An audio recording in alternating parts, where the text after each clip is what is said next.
നമസ്കാരം. വാർത്തകളും വിശേഷങ്ങളുമായി സൗത്ത് വിഷൻ മധ്യാഹ്ന വാർത്തയിലേക്ക് സ്വാഗതം. ഞാൻ സിനി ചന്ദ്ര. ഇന്നത്തെ പ്രധാന സംഭവ വികാസങ്ങളിലേക്ക്. ഭാര്യ മോഷണക്കേസിൽ ജയിലിലായതിനെ തുടർന്ന് ഭർത്താവ് തീ കൊളുത്തി മരിച്ചു. അഞ്ചൽ പടിഞ്ഞാറ്റിൻകര സ്വദേശി റഫീഖാണ് മരിച്ചത്. റഫീഖിന്റെ ഭാര്യ സബീന മോഷണക്കേസിൽ റിമാൻഡിലാണ്.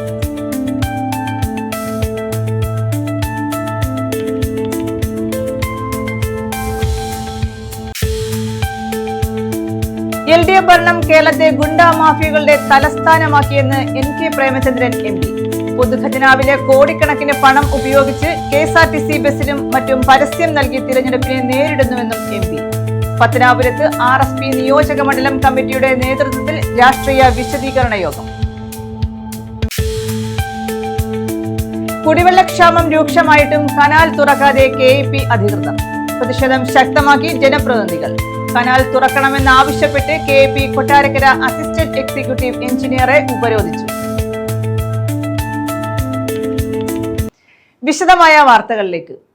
ഭാര്യ മോഷണക്കേസിൽ ജയിലിലായതിനെ തുടർന്ന് ഭർത്താവ് തീ കൊളുത്തി മരിച്ചു. അഞ്ചൽ പടിഞ്ഞാറ്റിൻകര റഹീമൻസിൽ റഫീഖാണ് മരിച്ചത്. വീടിനുള്ളിൽ നിന്നും പുക ഉയരുന്നത് കണ്ട് അയൽവാസികൾ പോലീസിൽ വിവരമറിയിക്കുകയായിരുന്നു. റഫീഖിന്റെ ഭാര്യ സബീന മോഷണക്കേസിൽ റിമാൻഡിലാണ്. ഭാര്യ മോഷണക്കേസിൽ ജയിലിലായതിനെ തുടർന്ന് ഭർത്താവ് വീടിനുള്ളിൽ തീ കൊളുത്തി മരിച്ചു. പടിഞ്ഞാറ്റിൻകര റഹീം മൻസിലിൽ റഫീഖാണ് മരിച്ചത്. ഞായറാഴ്ച ഉച്ചയോടെയായിരുന്നു സംഭവം. വീടിനുള്ളിൽ നിന്ന് പുക ഉയരുന്നത് കണ്ട് അയൽവാസികൾ പോലീസിനെ വിവരമറിയിച്ചു. പെട്രോൾ ദേഹത്തൊഴിച്ച് കത്തിച്ചതാണെന്നാണ് കരുതുന്നത്. പോലീസും നാട്ടുകാരും ചേർന്ന് യുവാവിനെ അഞ്ചലിലെ സ്വകാര്യ ആശുപത്രിയിലും പിന്നീട് തിരുവനന്തപുരം മെഡിക്കൽ കോളേജ് ആശുപത്രിയിലും പ്രവേശിപ്പിച്ചു. ഇന്ന് ഇപ്പൊ ഇത് കത്തിക്കുമെന്ന് പറഞ്ഞുകൊണ്ട് അറിഞ്ഞുകൊണ്ട് ഞങ്ങൾ കയറി വന്നപ്പോൾ ഇവിടുന്ന് ആളെ കൊണ്ടുപോയി കഴിഞ്ഞില്ല. മെഡിക്കൽ കോളേജ് കൊണ്ടുപോയെന്നാണ് പറയുന്നത്. മെഡിക്കലിൽ കൊണ്ടുപോയിട്ടില്ല. ഇപ്പൊ മിഷൻ ഹോസ്പിറ്റൽ ഉണ്ട്. ബന്ധുക്കളൊക്കെ ഉണ്ടോ? പുള്ളി ബന്ധുക്കളെ തന്നേ നല്ലതൊക്കെ ജീവിച്ചിരിപ്പുണ്ട്. ഒരു സഹോദരനോട് ഒരു കേസുമായിട്ട് നടക്കുവാണ്. ഈ പെണ്ണ് പിന്നെ ഒരു മോഷണ കേസ് പ്രതിയായിട്ട് ഏതാണ്ട് പോലീസ് കണ്ടുകൊണ്ടിരിക്കുന്നുള്ള ഒരു കേസിൽ പ്രതിയായിട്ട് അവർ അട്ടക്കുളങ്ങര സബ് ജയിലിൽ കിടക്കും. അവർക്ക് ജാമ്യമായിട്ടില്ല. അതിന്റെ ഒരു ഫീലിംഗിലാണ് ചെയ്തത്. പിന്നെ അത് ചെറിയ ഒരു ഇതുണ്ട്, പ്രശ്നമുണ്ട്. ഞായറാഴ്ച വൈകിട്ട് ചികിത്സയിലിരിക്കെയായിരുന്നു മരണം. സംഭവം നടക്കുമ്പോൾ വീടിനുള്ളിൽ ആരുമില്ലായിരുന്നു. ശനിയാഴ്ച മകൻ റംസാനെ റഫീഖ് ഭാര്യയുടെ വീട്ടിലെത്തിച്ചതിന് ശേഷമാണ് ആത്മഹത്യ ചെയ്തത്. റഫീഖിന്റെ ഭാര്യ സബീന മോഷണക്കേസിൽ റിമാൻഡിലാണ്. അഞ്ചൽ പോലീസ് തുടർ നടപടികൾ സ്വീകരിച്ചു. Punalur ASP doctor Aparna, Anchal CI Harish, SI Monish എന്നിവരുടെ നേതൃത്വത്തിൽ പോലീസ് എത്തി പരിശോധന നടത്തി. News bureau, Anchal. 10,000 രൂപ കൈക്കൂലി വാങ്ങുന്നതിനിടെ അസിസ്റ്റന്റ് വില്ലേജ് ഓഫീസർ വിജിലൻസിന്റെ പിടിയിൽ. പിറവന്തൂർ വില്ലേജ് അസിസ്റ്റന്റായ തിരുവനന്തപുരം പട്ടം സ്വദേശി മുഹമ്മദ് ഖാനെയാണ് വിജിലൻസ് പിടികൂടിയത്. ഭൂമി തരം മാറ്റി നൽകുന്നതിനാണ് കൈക്കൂലി വാങ്ങിയത്. ഭൂമി തരം മാറ്റുന്നതിന് 10,000 രൂപ കൈക്കൂലി വാങ്ങിയ പിറവന്തൂർ വില്ലേജ് അസിസ്റ്റന്റാണ് അറസ്റ്റിലായത്. തിരുവനന്തപുരം പട്ടം സ്വദേശി മുഹമ്മദ് ഖാനാണ് വിജിലൻസിന്റെ പിടിയിലായത്.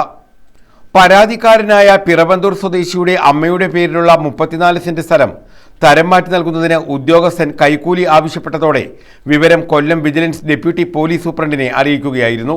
പിറവന്തൂർ വില്ലേജ് ഓഫീസിന് മുന്നിൽ വെച്ച് തുക കൈമാറുന്നതിനിടെ മുഹമ്മദ് ഖാനെ വിജിലൻസ് ഉദ്യോഗസ്ഥർ കൈയോടെ പിടികൂടുകയായിരുന്നു. തരം മാറ്റൽ നടപടിയുടെ ഭാഗമായി ഭൂമിയുടെ ന്യായവില കണക്കാക്കുന്നതിനായി പുനലൂർ RD ഓഫീസിൽ നിന്ന് ഫയൽ പിറവന്തൂർ വില്ലേജ് ഓഫീസിലേക്ക് അയച്ചിരുന്നു. നടപടി പൂർത്തിയാക്കി ഫയൽ തിരികെ RD ഓഫീസിലേക്ക് അയച്ചെങ്കിലും റിപ്പോർട്ടിൽ അപാകത ശ്രദ്ധയിൽപ്പെട്ടതോടെ വില്ലേജ് ഓഫീസിലേക്ക് തിരികെ അയച്ചു.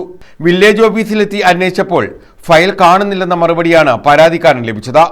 പല പ്രാവശ്യം ഓഫീസ് കയറിയിറങ്ങിയെങ്കിലും കാര്യം നടന്നില്ല. ഇതോടെ പരാതിക്കാരൻ ഓഫീസറുമായി പരിചയമുള്ള സുഹൃത്തു വഴി കാരണം അന്വേഷിച്ചപ്പോഴാണ് 10,000 രൂപ നൽകിയാൽ കാര്യം ശരിയാക്കാമെന്ന് മുഹമ്മദ് ഖാൻ അറിയിച്ചത്.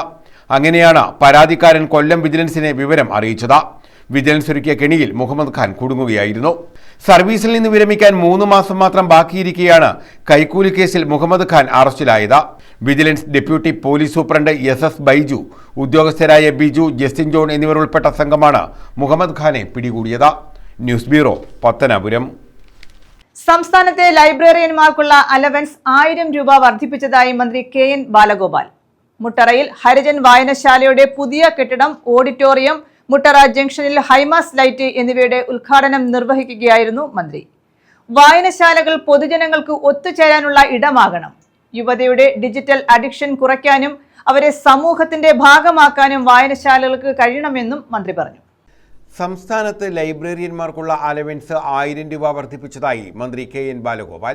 MLA ഫണ്ടിൽ നിന്നും അനുവദിച്ച 15 ലക്ഷം രൂപ ചെലവിൽ നിർമ്മിച്ച എഴുകോൺ മുട്ടറ ഹരിജൻ വായനശാലയുടെ പുതിയ കെട്ടിടവും ഓഡിറ്റോറിയവും ഉദ്ഘാടനം ചെയ്യുകയായിരുന്നു മന്ത്രി. സംസ്ഥാനത്തെ അംഗീകൃത യുവജന ക്ലബ്ബുകൾക്ക് കായിക ഉപകരണങ്ങൾ വാങ്ങാൻ 10,000 രൂപ നൽകും. സ്ത്രീ സുരക്ഷാ പദ്ധതിയിലൂടെ പെൻഷൻ ഉറപ്പാക്കി. സർക്കാർ ജീവനക്കാർക്കും പെൻഷൻകാർക്കും ക്ഷാമബത്ത വർദ്ധിപ്പിച്ചെന്നും മന്ത്രി പറഞ്ഞു. കൃഷിയുടെ നല്ല ലക്ഷണമാണ്, കൃഷിക്ക് നല്ലതാണ് മഴ. പക്ഷേ ഭയങ്കര മഴ എന്ന് പറഞ്ഞാൽ ഇവിടെ പെയ്തതിനേക്കാൾ ഇരട്ടിയാണ് കൊട്ടാരക്കരയൊക്കെ പെയ്തത്. എന്നാലും കൊല്ലം ജില്ലയിലെ ഉണ്ടെന്നാണ് തോന്നുന്നു. ഈ GS പ്രതി പറഞ്ഞ ഇങ്ങോട്ട് വരുമ്പോൾ NH കൂടെ വരുന്ന സമയത്ത് ഈ അതിർത്തി കയറുമ്പോഴേ ഉള്ളൂ. അപ്പോൾ ഏരിയ തിരിച്ചൊക്കെയാണല്ലോ ഇപ്പം മഴ. നല്ല വേനൽമഴ, ഇടിയും മഴയും. ഏതായാലും ഇത്തരം ഒരു സാഹചര്യത്തിലും നമുക്കിവിടെ ഞങ്ങളെ ലൈറ്റ് അവിടുത്തെ ജംഗ്ഷനിലെ ലൈറ്റും കത്തിച്ചിട്ടാണ് ഇങ്ങോട്ട് വന്നത്. നല്ലതുപോലെ ആളുകൾ കൂടുന്നതാണ്. സാംസ്കാരിക സമ്മേളനമൊക്കെ നടക്കുമ്പോഴും നല്ല ആൾ കൂടുന്ന ഒരു സ്ഥലം തന്നെയാണ് ഇവിടെ. കഴിഞ്ഞ ഒരു 6 മാസം മുമ്പ് ഒരു സാംസ്കാരിക സമ്മേളനത്തിൽ പങ്കെടുത്ത് ഞാൻ നോക്കുന്നത്. ഇവിടെ ഇങ്ങനൊരു ആൾക്കൂട്ടം ഉണ്ടാകുന്നത് അതിനുള്ള സാംസ്കാരികമായൊരു സൗകര്യങ്ങളും പാരമ്പര്യം ഉള്ളതുകൊണ്ടുകൂടിയാണ്. ഇവിടെ നിന്ന് കലാപരിപാടി ഞാൻ ഇവരൊക്കെ വയലിനുമായിട്ടൊക്കെ ഇരിക്കുന്നുണ്ടായിരുന്നു. അപ്പോൾ വയലിൻ പരിപാടികളൊന്നും ചോദിച്ചതുകൊണ്ട് കലാപരിപാടികൾ കുട്ടികൾ ഉൾപ്പെടെ എല്ലാവരും പങ്കെടുക്കുന്ന പരിപാടികൾ, പൊതുവിൽ വായിക്കാനും ഒരുമിച്ച് വരാനുള്ള സൗകര്യങ്ങൾ, ഇതൊക്കെ എല്ലാ നാട്ടിലും പ്രധാനമാണ്. പ്രത്യേകിച്ച് ഇപ്പോൾ ആളുകൾ ചുരുങ്ങി അവനവനിലേക്ക് ചുരുങ്ങിപ്പോകുന്നൊരു കാലമാണ്. അവനവനിലേക്ക് ചുരുങ്ങുക എന്ന് പറഞ്ഞാൽ ഒരു മൊബൈൽ മാത്രം മതി, ഇടയ്ക്കിടയ്ക്ക് ഭക്ഷണവും വെള്ളം കിട്ടിയാൽ മതി, മനുഷ്യനെല്ലാം ആവും എന്ന സ്ഥിതിയിലേക്ക് കാര്യങ്ങൾ എത്തിയിരിക്കുകയാണ്. ഭക്ഷണവും വെള്ളമൊക്കെ കിട്ടണം, അതിൻ്റെ ഒരു ബുദ്ധിമുട്ട് മാത്രമേ ഉള്ളൂ. ബാക്കി മുഴുവൻ സമയം മൊബൈലിനകത്ത് നമുക്ക് ജീവിക്കാൻ പറ്റുമെങ്കിൽ അതിനകത്ത് ജീവിക്കാൻ പറ്റുമെന്ന് നോക്കുന്നതാണ്. വായനശാല പ്രസിഡന്റ് C. രാജു അധ്യക്ഷത വഹിച്ചു. Vyloppilly Samskruthi Bhavan vice chairman GS Pradeepa, Vettikkavala block panchayat president Bindulakshmi, Veliyam ഗ്രാമപഞ്ചായത്ത് പ്രസിഡന്റ് S. രേഖ, ജില്ലാ പഞ്ചായത്ത് അംഗം KS. ശിജുകുമാർ, ബ്ലോക്ക് പഞ്ചായത്ത് അംഗം L. ശൈലജ, പഞ്ചായത്ത് അംഗങ്ങളായ Vishnu Raveendran, G. Padmakumariyamma, K. Sundaran, taluk library council secretary BS. Gopakumar, library council അംഗങ്ങളായ L. Mathaikutty, P. Kochugovindapillai, library council panchayat convener P. Aneesh, വായനശാല സെക്രട്ടറി CR. അനിൽകുമാർ, N. രാജേന്ദ്രൻ എന്നിവർ പങ്കെടുത്തു. Violinist BN. രവീന്ദ്രനെ പരിപാടിയിൽ ആദരിച്ചു. News bureau, Kottarakkara.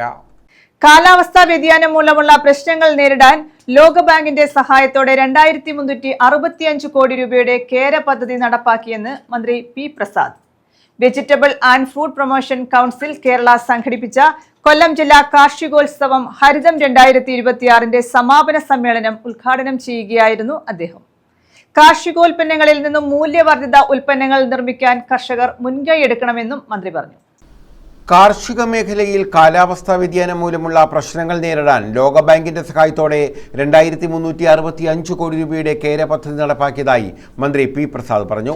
Vegetable and fruit promotion council കേരളയുടെ നേതൃത്വത്തിൽ സംഘടിപ്പിച്ച കൊല്ലം ജില്ലാ കാർഷികോത്സവം ഹരിതം 2026ന്റെ സമാപന സമ്മേളനം പുലമൺ മലങ്കര ഓർത്തഡോക്സ് ക്രിസ്ത്യൻ സെന്ററിൽ ഉദ്ഘാടനം ചെയ്യുകയായിരുന്നു അദ്ദേഹം. കേരളത്തിൽ ഉയർന്ന ഗുണനിലവാരമുള്ള കാർഷികോൽപ്പന്നങ്ങൾ നിർമ്മിക്കുന്നുണ്ട്. ഇവയുടെ വിപണനം കൂടുതൽ കാര്യക്ഷമമാക്കണം. കാർഷികോൽപ്പന്നങ്ങളിൽ നിന്ന് മൂല്യവർദ്ധിത ഉൽപ്പന്നങ്ങൾ നിർമ്മിക്കാൻ കർഷകർ മുൻകൈയെടുക്കണം. കഴിഞ്ഞ 5 വർഷത്തിനിടെ കാർഷിക സർവകലാശാല 15 വിത്തിനങ്ങൾ പുറത്തിറക്കി. കഴിഞ്ഞ 10 വർഷത്തിനിടെ പഴം പച്ചക്കറി ഉൽപാദനം 6 ലക്ഷം ടണ്ണിൽ നിന്ന് 19.6 ലക്ഷം ടണ്ണായി ഉയർന്നതെന്നും മന്ത്രി പറഞ്ഞു. ഏറ്റവും കൂടുതലായി പോകുന്നത് നമ്മുടെ കൃഷിയാണ്.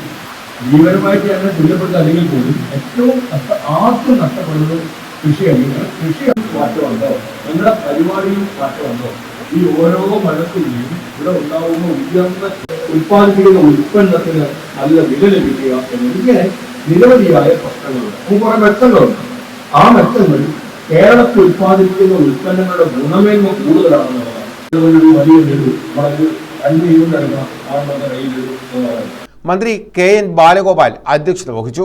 കാർഷികോത്സവത്തിന്റെ ഭാഗമായി നടത്തിയ മത്സര വിജയികൾക്കുള്ള സമ്മാന വിതരണവും മികച്ച കർഷകർക്കുള്ള പുരസ്കാര വിതരണവും KN. ബാലഗോപാൽ നിർവഹിച്ചു. സന്തോഷകരമായ കാര്യമാണ് മഴ എന്നുള്ളതാണ് ഞാൻ കാണുന്നത്. മഴയുടെ ബുദ്ധിമുട്ടുണ്ടെങ്കിലും കൃഷി വകുപ്പ് മന്ത്രി വന്ന ദിവസം തന്നെ മഴ പെയ്തു എന്നുള്ളത് വളരെ നല്ലൊരു കാര്യമാണ്. മഴയുടെ ബുദ്ധിമുട്ടുണ്ടെങ്കിലും കഴിഞ്ഞ ദിവസം എല്ലാ സ്ഥലത്തും പോകുമ്പോൾ, ഈ മണ്ഡലത്തിൽ പോകുമ്പോൾ ഏറ്റവും പ്രധാന പരാതി വെള്ളമില്ല എന്നുള്ളതാണ്. ഇന്നലെ വെളിയത്തിൽ കരിപ്പയൊക്കെ പോകുമ്പോൾ കൊട്ടാരക്കരയിൽ KP കരാട് തുറന്നു വിട്ടിട്ടില്ല. പൂർണ്ണമായിട്ട് ചില മെയിൻ്റനൻസ് നടക്കുന്നതാണ് നടക്കുന്നതുള്ളൂ.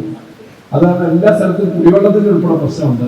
എല്ലാ സ്ഥലത്തും വെള്ളത്തിന്റെ പ്രശ്നമുള്ള സമയത്ത് വേനൽ മഴ ഇങ്ങനെ പെയ്തു എന്ന് മാത്രമല്ല സാമാന്യം നല്ല മഴയാണ്. കൊടിക്കുന്നിൽ സുരേഷ് MP മുഖ്യപ്രഭാഷണം നടത്തി. വിവിധങ്ങളായ കാർഷിക വിഷയങ്ങളെ കുറിച്ചുള്ള സംവാദങ്ങളും ചർച്ചകളുമാണ് ഈ ഹരിതം 2026 നടന്നിരിക്കുന്നത്. കൊല്ലം ജില്ലയിലെ മിക്കവാറും എല്ലാ EFC-കളിൽ നിന്നുള്ള കർഷക പ്രതിനിധികളാണ് ഇതിൽ പങ്കെടുത്തത്.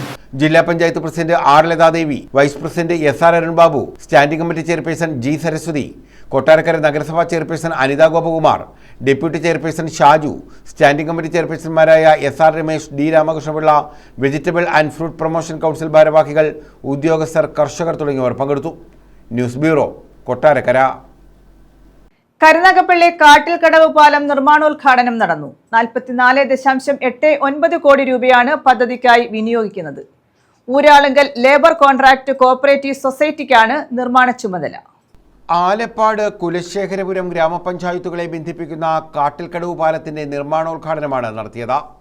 മന്ത്രി PA മുഹമ്മദ് റിയാസ് ഓൺലൈനായാണ് ഉദ്ഘാടനം നിർവഹിച്ചത്. കഴിഞ്ഞ 10 വർഷം കേരളത്തിൽ പുതിയ പാലങ്ങൾ, കെട്ടിടങ്ങൾ, റോഡുകൾ നിരവധിയാണ്.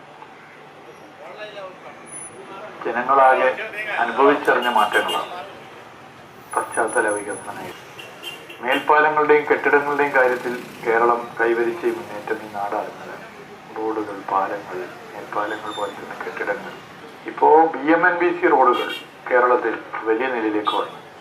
റോഡ് നിർമ്മാണ രീതിയിൽ ഏറ്റവും ഉയർന്ന ഗുണനിലവാരം ഉറപ്പുവരുത്താവുന്ന നിർമ്മാണ രീതിയാണ് BMNBC. 5-8 വർഷം BMNBC റോഡുകൾ കുഴപ്പമുണ്ടായില്ല, പക്ഷെ ചെലവ് കൂടുതലാണ്.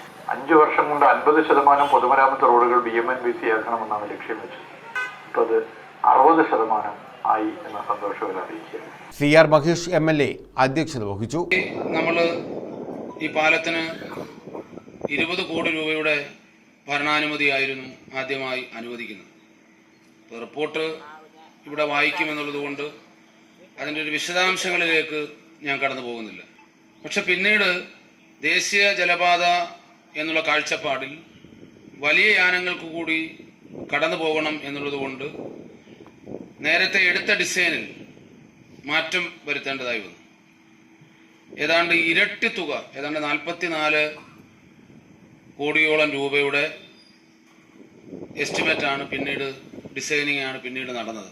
2017 20 കോടി രൂപയുടെ ഭരണാനുമതി ലഭിച്ച പ്രവൃത്തിക്ക് 2019 കിഫ്ബി പദ്ധതിയിൽ ഉൾപ്പെടുത്തി 30.89 കോടി രൂപയുടെ സാമ്പത്തികാനുമതി ലഭിച്ചു. പാലത്തിന്റെ നിർമ്മാണത്തിലുള്ള പലവിധ മാറ്റങ്ങൾ കാരണം 2023 കിഫ്ബി പദ്ധതിയിൽ ഉൾപ്പെടുത്തി 30.89 കോടി രൂപയുടെ സാമ്പത്തിക അനുമതി ലഭിച്ചു. എന്നാൽ പാലത്തിന്റെ നിർമ്മാണത്തിലുള്ള പലവിധ മാറ്റങ്ങൾ കാരണം 2023 44.89 കോടി രൂപയ്ക്ക് പുതുക്കിയ സാമ്പത്തിക അനുമതിയും സാങ്കേതിക അനുമതിയും ലഭിച്ചു. ഭൂമി ഏറ്റെടുക്കൽ പ്രവൃത്തിക്കായി 1.09 കോടി രൂപ വിനിയോഗിച്ചു. 20 സ്പാനുകളിലായി 357.50 മീറ്റർ നീളമാണ് പാലത്തിനുള്ളത്. ഇതിൽ 55 മീറ്റർ നീളവും 12 മീറ്റർ വീതിയുമുള്ള സെൻട്രൽ സ്പാൻ ബോസ്ട്രിംഗ് മാതൃകയിലാണ് രൂപകൽപ്പന ചെയ്തിട്ടുള്ളത്. 11 മീറ്റർ വീതിയിൽ നിർമ്മിക്കുന്ന പാലത്തിന് 7.50 മീറ്റർ വീതിയിൽ വാഹനപാതയും 1.50 മീറ്റർ വീതിയിൽ ഇരുവശത്തുമായി നടപ്പാത സൗകര്യവും ഒരുക്കും. ആലപ്പാട് ഗ്രാമപഞ്ചായത്തിന്റെ ഭാഗത്ത് 117 മീറ്റർ നീളത്തിലും കുലശേഖരപുരം ഭാഗത്ത് 140 മീറ്റർ നീളത്തിലും അപ്രോച്ച് റോഡ് നിർമ്മാണവും ഉൾപ്പെടുത്തിയിട്ടുണ്ട്. അപ്രോച്ച് റോഡിന്റെ വശങ്ങളിൽ സമീപവാസികൾക്കായുള്ള സർവീസ് റോഡും പദ്ധതിയിൽ ഉൾപ്പെടുത്തി. ഊരാളുങ്കൽ ലേബർ കോൺട്രാക്ട് കോഓപ്പറേറ്റീവ് സൊസൈറ്റിക്കാണ് നിർമ്മാണ ചുമതല. യോഗത്തിൽ Ochira block panchayat president K. Mohanan, Kulasekharapuram ഗ്രാമപഞ്ചായത്ത് പ്രസിഡന്റ് PD. അരുൺരാജ്, ആലപ്പാട് ഗ്രാമപഞ്ചായത്ത് പ്രസിഡന്റ് ജയശ്രീ ത്രിദീപ, ജില്ലാ പഞ്ചായത്ത് അംഗം വരുൺ ആലപ്പാട്, പഞ്ചായത്ത് അംഗങ്ങളായ R. കരൺരാജ്, Reshma S. G. Das, രാഷ്ട്രീയ പാർട്ടി പ്രതിനിധികളായ A. Anirudhan, Abdul Salam, Thodiyoor Thaha, action council secretary Krishnadas, KIIFB എഞ്ചിനീയർമാരായ ദീപ ഓമനക്കുട്ടൻ, ദീപ, സോണി, ശരണ്യ, രമ്യ തുടങ്ങിയവർ പങ്കെടുത്തു. News bureau, Karunagappally. കരുനാഗപ്പള്ളി പുള്ളിമാൻ ജംഗ്ഷനിലെ ഇലക്ട്രിക് ഗോഡൌണിൽ വൻ തീപിടുത്തം. 7 കോടി രൂപയുടെ നഷ്ടമുണ്ടായതായാണ് വിലയിരുത്തൽ. ഷോർട്ട് സർക്യൂട്ടാണ് അപകട കാരണമെന്നാണ് പ്രാഥമിക നിഗമനം. 10 യൂണിറ്റ് അഗ്നിരക്ഷാസേന എത്തിയാണ് തീ നിയന്ത്രണ വിധേയമാക്കിയത്. ഞായറാഴ്ച പുലർച്ചെയാണ് തീപിടുത്തമുണ്ടായത്. വില കൂടിയ ഇലക്ട്രിക് ലൈറ്റുകളും ഫാനുകളും മറ്റ് ഇന്റീരിയർ ഇലക്ട്രിക് ഉപകരണങ്ങളും വിൽക്കുന്ന മൊത്തവിതരണ കേന്ദ്രമാണിത്. സെക്യൂരിറ്റിയാണ് തീ പടരുന്നതായി കണ്ടത്. ഇദ്ദേഹം അറിയിച്ചതിനെ തുടർന്ന് സമീപവാസികൾ പോലീസിലും അഗ്നിരക്ഷാ സേനയിലും വിവരമറിയിച്ചു. കരുനാഗപ്പള്ളിയിൽ നിന്നുള്ള അഗ്നിരക്ഷാ യൂണിറ്റ് സ്ഥലത്തെത്തി. എന്നാൽ ഗോഡൌണിൽ പൂർണ്ണമായും തീ പടർന്നതിനാൽ മറ്റ് സ്ഥലങ്ങളിൽ നിന്നുള്ള അഗ്നിരക്ഷാ സേനാ യൂണിറ്റുകളെയും വിളിച്ചു വരുത്തി. കായംകുളം, ചവറ, ശാസ്താംകോട്ട, കൊല്ലം, കുണ്ടറ എന്നിവിടങ്ങളിൽ നിന്നായി 10 യൂണിറ്റ് അഗ്നിരക്ഷാ സേനാ യൂണിറ്റുകളാണ് എത്തിയത്. 5000 ചതുരശ്ര അടിയിലുള്ള ഗോഡൌണിൽ പൂർണ്ണമായും തീ പടർന്നിരുന്നു. മണിക്കൂറുകൾ നീണ്ട പരിശ്രമങ്ങൾക്കൊടുവിലാണ് തീ നിയന്ത്രണ വിധേയമാക്കിയത്. ഗോഡൌണിലെ ഇലക്ട്രിക് ഉപകരണങ്ങൾ പൂർണ്ണമായും കത്തിനശിച്ചു. ഇടക്കുളങ്ങര ചെട്ടിയത്തുമുക്ക് പാലപ്പള്ളിൽ വീട്ടിൽ ഷിജുവിന്റെ ഉടമസ്ഥയിലുള്ളതാണ് സ്ഥാപനം. 7 കോടിയോളം രൂപയുടെ വസ്തുക്കളാണ് ഇവിടെ ഉണ്ടായിരുന്നതെന്നാണ് കണക്കാക്കുന്നത്. ഷോർട്ട് സർക്യൂട്ടാണ് അപകട കാരണമെന്നാണ് പ്രാഥമിക നിഗമനം. എന്നാൽ വിശദമായ പരിശോധനകൾക്ക് ശേഷമേ ഇക്കാര്യം ഉറപ്പിക്കാനാകൂ.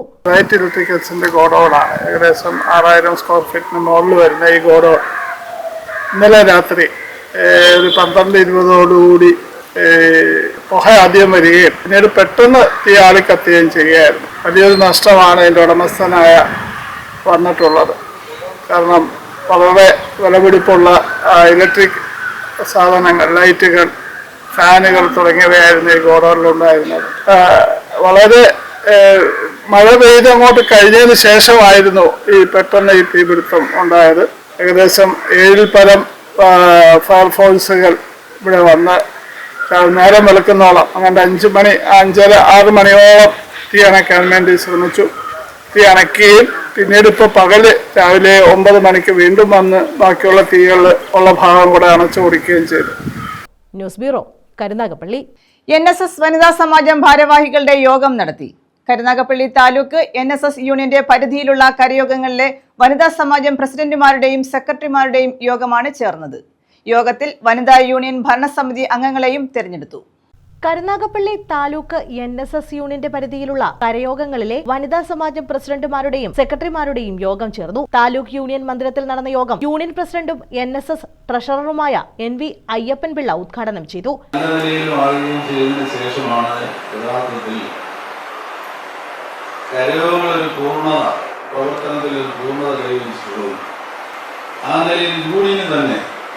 അതിൻ്റെ പ്രവർത്തനത്തിൽ വലിയൊരു മുന്നേറ്റം നടത്താനും കഴിഞ്ഞിട്ടുണ്ട്. ഞാൻ പറയാതെ തന്നെ നിങ്ങൾക്കറിയാം, സമുദായ ശ്രീ മുഹമ്മദ് കൊട്ടിനാടും ഏതാണ്ട് 113-114 വർഷങ്ങൾക്ക് മുമ്പല്ലേ ഈ സംഘടനയിൽ ഇരുന്നത്. ചരിത്രമൊക്കെ നിങ്ങൾക്കറിയാം. ഞാൻ അതിലേക്കൊന്നും പോകുന്നു. പക്ഷെ അദ്ദേഹത്തിൻ്റെ ഉൾക്കാഴ്ച, ദീർഘവീക്ഷണം, അദ്ദേഹം രൂപീകരിക്കുന്ന ഫയർ സർവീസ് സൊസൈറ്റിയും അതിൻ്റെ അടിസ്ഥാന ശേഖരങ്ങളായിട്ടുള്ള കരയോഗങ്ങളും എത്രമാത്രം ശക്തമായിരിക്കണം. അങ്ങനെ ആകണമെങ്കിൽ അതിന്റെ ഘടന എങ്ങനെയായിരിക്കണം.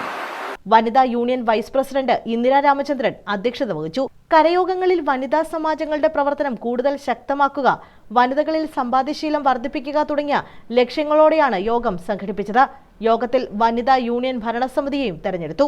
യൂണിയൻ ഭരണസമിതി അംഗങ്ങളായ Chandran Pillai, V Rajeev, Madhusoodanan Pillai, S Thrivikraman Pillai, A Guruprasad, J Venukumar, P Raghunathan Pillai, K C Krishnakumar, Santhosh Sneha, P Santhosh Kumar തുടങ്ങിയവരും NSS പ്രതിസഭാംഗങ്ങളായ രവീന്ദ്രൻ പിള്ള, വേണുകുമാരൻ നായർ എന്നിവരും 154 കരയോഗങ്ങളിൽ നിന്നുള്ള വനിതാ സമാജം പ്രസിഡന്റുമാരും സെക്രട്ടറിമാരും പങ്കെടുത്തു. Union vice president V Unnikrishna Pillai, union secretary Arun G Nair തുടങ്ങിയവർ പ്രസംഗിച്ചു. News bureau, Karunagappally. ദേവസ്വം ബോർഡിന്റെ വിശ്വാസ്യത വീണ്ടെടുക്കാൻ എല്ലാ നടപടികളും ആരംഭിച്ചതായി തിരുവിതാംകൂർ ദേവസ്വം ബോർഡ് അംഗം കെ രാജു. ബോർഡിന്റെ സംവിധാനത്തിൽ കാലോചിതമായ മാറ്റം വരുമെന്നും അദ്ദേഹം പറഞ്ഞു. ശാസ്താംകോട്ട ധർമ്മശാസ്ത്ര ക്ഷേത്രത്തിൽ നവീകരിച്ച സ്റ്റേജ് ഉദ്ഘാടനം ചെയ്യുകയായിരുന്നു അദ്ദേഹം. ദേവസ്വം ബോർഡിന്റെ വിശ്വാസ്യത വീണ്ടെടുക്കാനുള്ള എല്ലാ നടപടികളും ആരംഭിച്ചതായി തിരുവിതാംകൂർ ദേവസ്വം ബോർഡ് അംഗം കെ രാജു പറഞ്ഞു. ബോർഡിന്റെ സംവിധാനത്തിൽ കാലോചിതമായ മാറ്റം വരുമെന്നും അദ്ദേഹം കൂട്ടിച്ചേർത്തു. ശാസ്താംകോട്ട ധർമ്മശാസ്ത്ര ക്ഷേത്രത്തിൽ നവീകരിച്ച സ്റ്റേജ് ഉദ്ഘാടനം ചെയ്യുകയായിരുന്നു അദ്ദേഹം. തിരുവിതാംകൂർ ദേവസ്വം ബോർഡ് തിരുവനന്തപുരം, കൊല്ലം, ആലപ്പുഴ, കോട്ടയം, അതുപോലെ പത്തനംതിട്ട, ഇടുക്കി ഇത്രയും ജില്ലകളിലാണ് തിരുവിതാംകൂർ ദേവസ്വം ബോർഡിന്റെ ക്ഷേത്രങ്ങളും ആ ഭരണാധികാരവും ഉള്ളത്. എന്നാൽ എറണാകുളം കൊച്ചിൻ ദേവസ്വം ബോർഡുണ്ട്. പ്രധാനപ്പെട്ട തൃശ്ശൂരിലെ പൂരം നടക്കുന്ന ക്ഷേത്രം അടക്കമുള്ള അല്ലെങ്കിൽ വടക്കുന്നാഥ ക്ഷേത്രം അടക്കമുള്ള ക്ഷേത്രങ്ങളെല്ലാം ആ ദേവസ്വത്തിന്റെ കീഴിലാണ്. അത് പ്രത്യേകമാണ്. ഗുരുവായൂർ ദേവസ്വമുണ്ട്. ഏറ്റവും അധികം വരുമാനമുള്ള കേരളത്തിലെ ദിവസവും 150, 180, 200 ഒക്കെ കല്യാണങ്ങൾ തന്നെ നടക്കുന്ന ഗുരുവായൂർ ക്ഷേത്രം. ലക്ഷക്കണക്കിന് ആളുകൾ അവിടെയും ശബരിമലയെ പോലെ തന്നെ ശബരിമല സീസണാണെങ്കിൽ ഗുരുവായൂർ എപ്പോഴും എന്നും ആ ക്ഷേത്രം അടക്കം ഉള്ള കൈകാര്യം ചെയ്യുന്നതിന് ഗുരുവായൂർ ദേവസ്വമുണ്ട്. ക്ഷേത്ര ഉപദേശക സമിതി പ്രസിഡന്റ് KP അജിത് കുമാർ അധ്യക്ഷത വഹിച്ചു. Secretary Kerala Sasikumar, vice president S Radhakrishna Pillai, sub group officer S Krishnaprasad, VB Unnithan, S Shibi, doctor PR Biju, A Sivasankaran, Surendran Pillai തുടങ്ങിയവർ പങ്കെടുത്തു. സംവിധായകൻ KM ഹരിനാരായണൻ, നടൻ ഗൗതം ഹരിനാരായണൻ എന്നിവർ മുഖ്യാതിഥികളായി. സ്റ്റേജ് നിർമ്മിച്ചു നൽകിയ മനക്കര പുത്തൻവിളയിൽ K സുഗതനെ ചടങ്ങിൽ ആദരിച്ചു. News bureau, Sasthamkotta. മുഖത്തലയിലെ കണിയാന്തോട് വയലേല നികത്താൻ ശ്രമം നടക്കുന്നതായി പരാതി. ഇതിനെതിരെ CPIM-ഉം DYFI-യും രംഗത്തെത്തി. നികത്തലിനെതിരെയും അനധികൃത നിർമ്മാണത്തിനെതിരെയും ബന്ധപ്പെട്ടവർക്ക് CPIM പരാതി നൽകി. മുഖത്തല കണിയാന്തോട് സംസ്ഥാന ഹൈവേക്ക് സമീപമുള്ള വയലേല നികത്തി സ്വകാര്യ വ്യക്തി അനധികൃത നിർമ്മാണത്തിന് ശ്രമിക്കുന്നതായാണ് പരാതി. ഗ്രാമപഞ്ചായത്തിനെ തെറ്റിദ്ധരിപ്പിച്ച് വയലേല മണ്ണിട്ട് നികത്തിയാണ് നിർമ്മാണ പ്രവർത്തനങ്ങൾ ആരംഭിച്ചത്. ഇതിനെതിരെ CPIM വെട്ടിലത്താഴം ബ്രാഞ്ച് വിവിധ തദ്ദേശ സ്വയംഭരണ സ്ഥാപനങ്ങൾക്കും റവന്യൂ വകുപ്പിനും പരാതി നൽകി. DYFI ഡീസന്റ് ജംഗ്ഷൻ മേഖലാ കമ്മിറ്റിയുടെയും CPIM വെട്ടിലത്താഴം ബ്രാഞ്ചിന്റെയും സംയുക്താഭിമുഖ്യത്തിൽ പെർമിറ്റ് റദ്ദാക്കാൻ വേണ്ട നടപടികൾ സ്വീകരിച്ചു. നിർമ്മാണ പ്രവർത്തനങ്ങൾ തടയുകയും ചെയ്തു. പെരുങ്കുളം ഏരിയ നടന്ന ഏലയുടെ നടുക്കൂടെ പോകുന്ന ഒരു വലിയ ആറ്, കണിയാന്തോട് ആറ്, പെരുങ്കുളം ആറെന്നാണ് പറയുന്നത്. അതിൻ്റെ സൈഡോട് ചേർന്നാണ് ഈ പുരയുടെ കിടക്കുന്നത്. പുരയുടെ എല്ലാം ഈ നില കിടക്കുന്നത് ഡാറ്റാ ബാങ്ക് ഉൾപ്പെട്ടതാണ്. ഒരു കാരണവശാലും നികത്താൻ പാടില്ലാത്ത ഒരു നിലവും കൂടെയാണ്. അപ്പോൾ പഞ്ചായത്ത് സെക്രട്ടറിയെ തെറ്റിദ്ധരിപ്പിച്ചുകൊണ്ട് ബിൽഡിംഗ് പെർമിറ്റ് മേടിച്ചു എന്നാണ് പഞ്ചായത്ത് സെക്രട്ടറി പറഞ്ഞത്. കാര്യം ഒരു ഓർഡറുണ്ട്. രൂപമാറ്റം വന്നിട്ടുള്ള വസ്തുക്കൾ വരുമ്പം നിലമായിരുന്നു ഒരു കാലത്ത്, പിന്നീട് അത് കരയായി മാറി. പക്ഷേ ഡാറ്റാ ബാങ്ക് കിടക്കുകയായിരിക്കും. അപ്പോൾ അങ്ങനെയുള്ള വസ്തുക്കൾക്ക് 5 സെൻറ്റ് വസ്തുക്കൾക്ക് വേറെ ഭൂമിയില്ലെങ്കിൽ വീടോ കടകളൊക്കെ വെക്കാൻ അനുമതി കൊടുക്കുന്ന ഒരു ഉത്തരവുണ്ടായിരുന്നു. ആ ഉത്തരവിൻ്റെ മറവിൽ എഞ്ചിനീയർ വിങ്ങിനെ തെറ്റിദ്ധരിപ്പിച്ചുകൊണ്ടാണ് ഈ പെർമിറ്റ് മേടിച്ചതെന്നാണ് സെക്രട്ടറി പറഞ്ഞത്.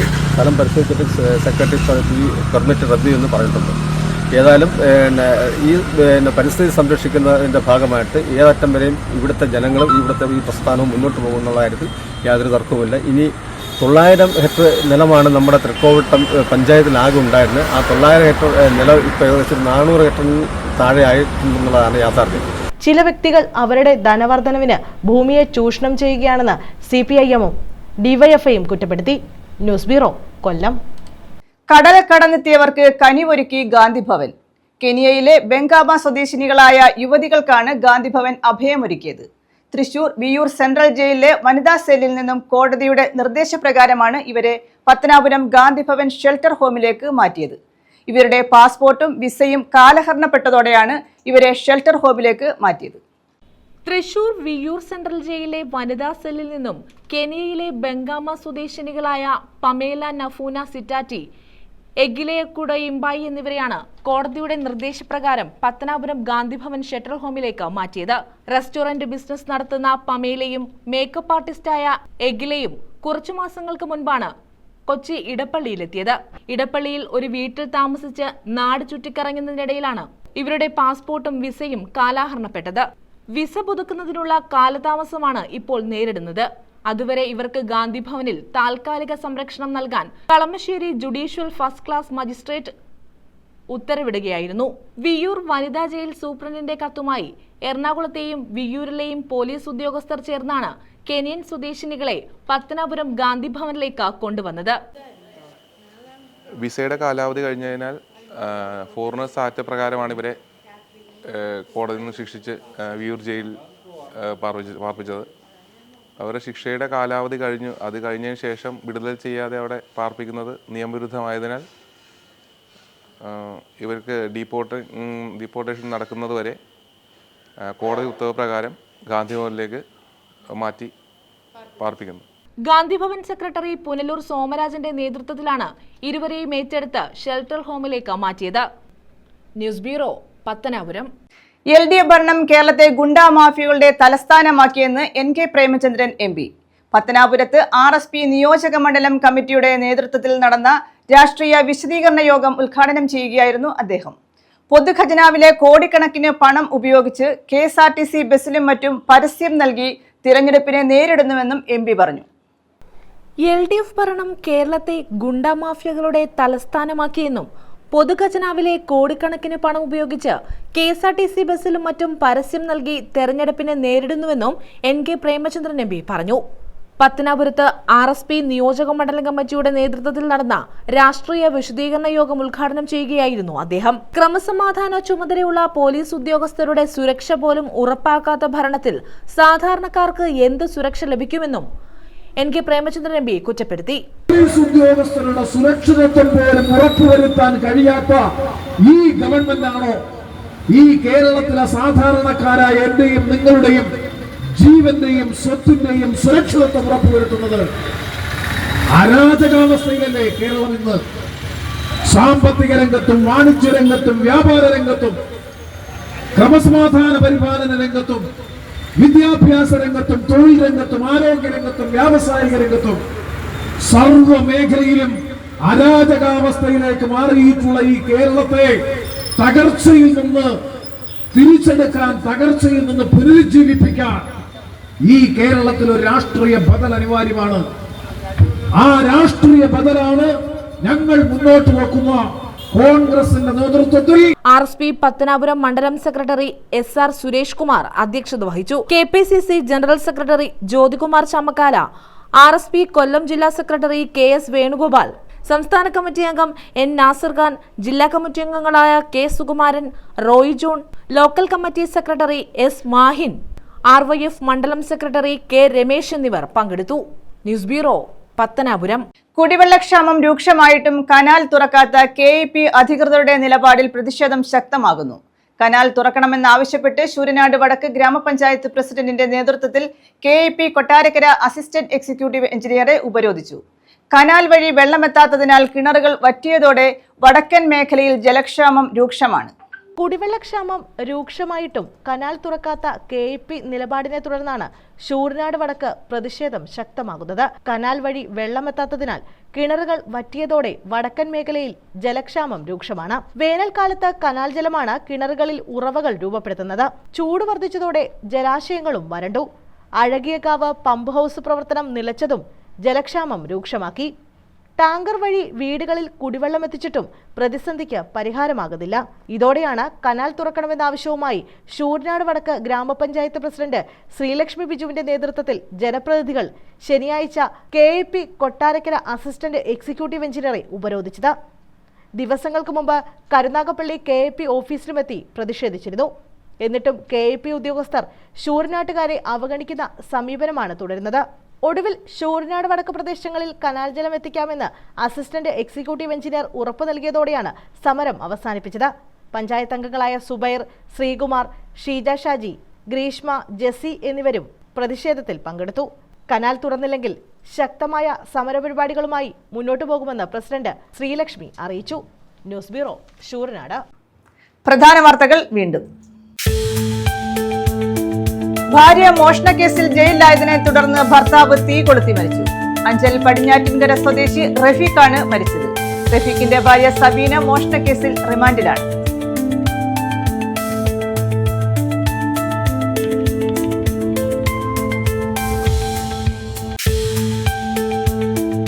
LDF ഭരണം കേരളത്തെ ഗുണ്ടാ മാഫിയകളുടെ തലസ്ഥാനമാക്കിയെന്ന് NK പ്രേമചന്ദ്രൻ MP. പൊതുഖജനാവിലെ കോടിക്കണക്കിന് പണം ഉപയോഗിച്ച് KSRTC ബസ്സിലും മറ്റും പരസ്യം നൽകി തിരഞ്ഞെടുപ്പിനെ നേരിടുന്നുവെന്നും MP. പത്തനാപുരത്ത് RSP നിയോജക മണ്ഡലം കമ്മിറ്റിയുടെ നേതൃത്വത്തിൽ രാഷ്ട്രീയ വിശദീകരണ യോഗം. കുടിവെള്ളക്ഷാമം രൂക്ഷമായിട്ടും കനാൽ തുറക്കാതെ KEP അധികൃതർ. പ്രതിഷേധം ശക്തമാക്കി ജനപ്രതിനിധികൾ. കനാൽ തുറക്കണമെന്നാവശ്യപ്പെട്ട് KEP കൊട്ടാരക്കര അസിസ്റ്റന്റ് എക്സിക്യൂട്ടീവ് എഞ്ചിനീയറെ ഉപരോധിച്ചു. ഈ വാർത്താ ബുള്ളറ്റിൻ പൂർണ്ണമാകുന്നു. നമസ്കാരം.